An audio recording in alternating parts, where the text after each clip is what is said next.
L'analyse de la situation actuelle comporte deux volets, une analyse structurelle, puis une analyse stratégique.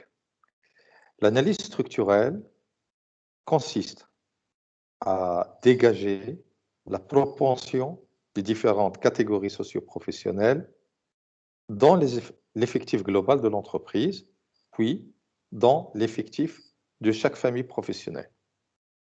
La démarche est simple. Il s'agit de mesurer la propension de l'encadrement, la propension de la maîtrise et la propension de l'exécution. Dans le cadre de notre exemple, l'exécution est constituée des catégories H et G, c'est-à-dire manœuvres et ouvriers spécialisés. Nous calculons la somme de leurs effectifs, qui représente 305, et nous la comparons avec l'effectif global de l'entreprise, qui est 1349.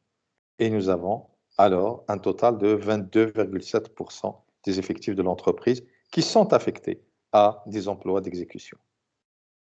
Nous avons de la même manière la propension de la maîtrise qui rassemble les catégories E, F et D, c'est-à-dire technicien, technicien supérieur et haute maîtrise, et il représente 68,3% des effectifs de l'entreprise.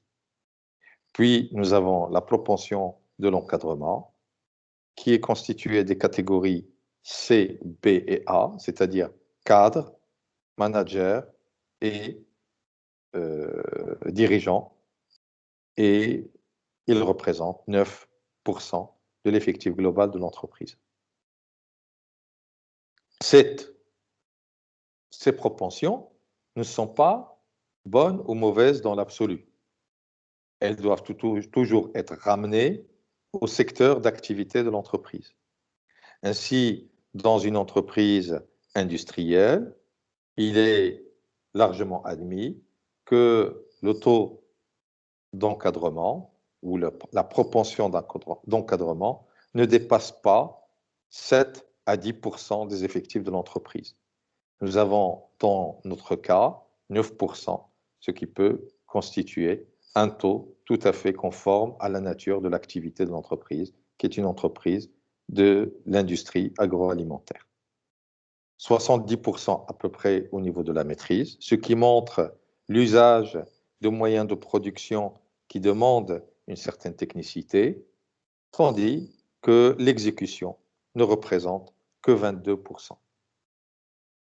Je vous demande de réaliser ces calculs, famille professionnelle par famille professionnelle, c'est-à-dire le pourcentage ou la propension de l'exécution, de la maîtrise et de l'encadrement pour chacune des familles professionnelles que nous avons ici, à savoir la production, la maintenance commerciale et distribution, etc., et qu'on puisse les commenter par rapport à la nature de ces fonctions.